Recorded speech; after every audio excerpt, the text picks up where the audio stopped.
आज के इस अवसर पर यहाँ पर लगभग 100 करोड़ की लागत से संत शिरोमणि रविदास जी के मंदिर का भी यही भूमि पूजन हुआ। ये भी सौभाग्यशाली धरती है।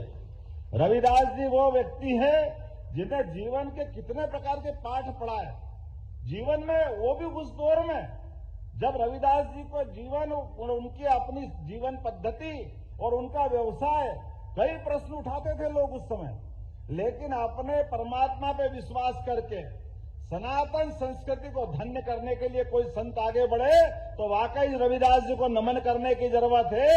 आज के इस दौर में वो विचार आज भी पूजनीय है। रविदास जी का विचार ये छोटा मोटा नहीं है। हरि का भजे सो हरि का होय, जात पात पूछे न कोई। कितना उदात्त विचार, छोटा मोटा विचार है क्या? हमारे समाज को फूट डालने के आधार पर अंग्रेजों से लेकर कई लोगों ने ऐसे ही षड्यंत्रों के बलबूते पर समाज को लड़ाते लड़ाते पता नहीं कितने कष्ट दिए। ऐसे कठिन काल में भी रविदास जी ने वो उदात्त भावना अपने पास रखी और ऐसे कई शिष्यों की मालिका खड़ी करी जिसके भरोसे उन्होंने परमात्मा में विश्वास करने के लिए अपने उद्देश्य के ले आगे बढ़े। गंगा के किनारे बैठ करके बनारस के घाट पर इतना पवित्र विचार लेके कोई चल सकता है, वो एक ही नाम होगा, वो रविदास जी का नाम से बढ़कर कोई नाम नहीं होगा।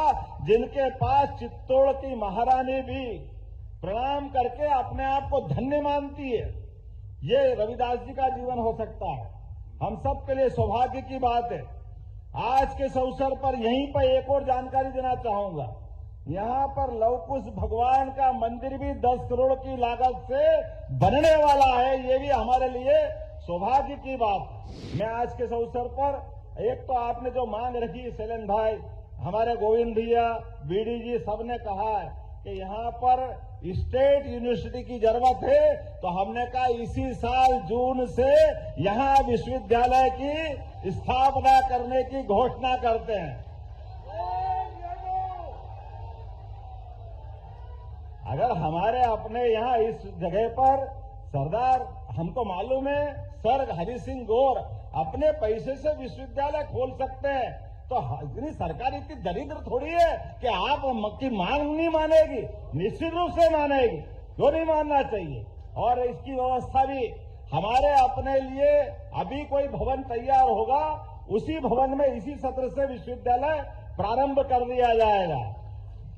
इसके साथ साथ उद्योग के लिए भी बहुत जल्दी बुंदेलखंड पैकेज लेकर के इसी संभाग के अंदर उद्योग की बड़ी बैठक करके बड़े पैमाने पर उद्योगों की भी मालिका तैयार करेगा, जिसके माध्यम से उद्योगों के आधार पर लोगों को रोजगार मिलेगा।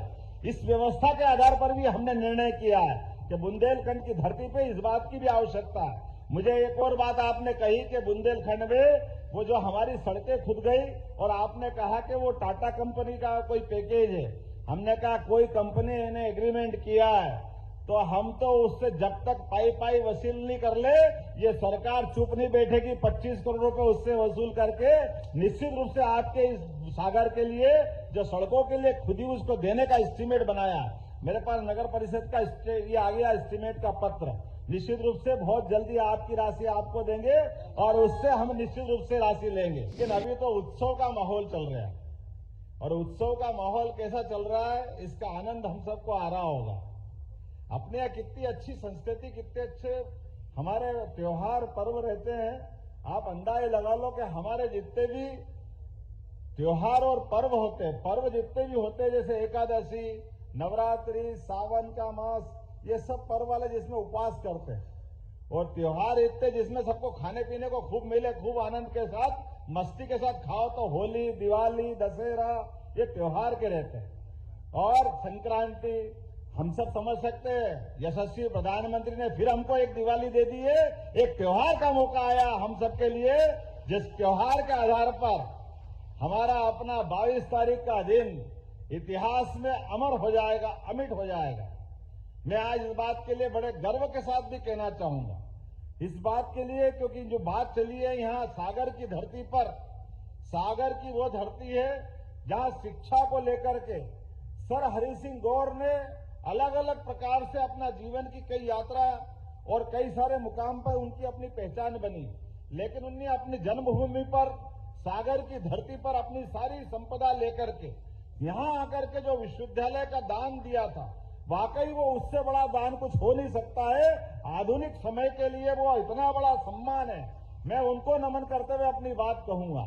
सागर के माध्यम से विश्वविद्यालय उस समय खोल दिया जब सागर के बारे में आज भी कई कठिनाइयां आती है, कई सारी चुनौतियां सागर और सागर के लोगों ने सहन की है। सागर ने हमेशा एक बात का साथ दिया और मैं उसका नमन करता हूं। आला उदल के जमाने से इस बुंदेलखंड ने कभी गुलामी के आगे सिर नहीं झुकाया, ये मुझे इस बात का सदैव गर्व रहा है। कोई क्या कर सकता है?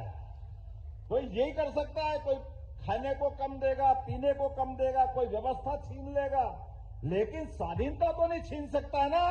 अपने खून का बलिदान देने के लिए जब बुंदेल आगे बढ़ते तो धरती डोलने लग जाती है, कंपायमान होने लग जाता है। यह हजारों हजार साल से यहाँ की परंपरा रही है। वीके न्यूज मध्य प्रदेश छत्तीसगढ़, दिल बोलेगा देश सुनेगा।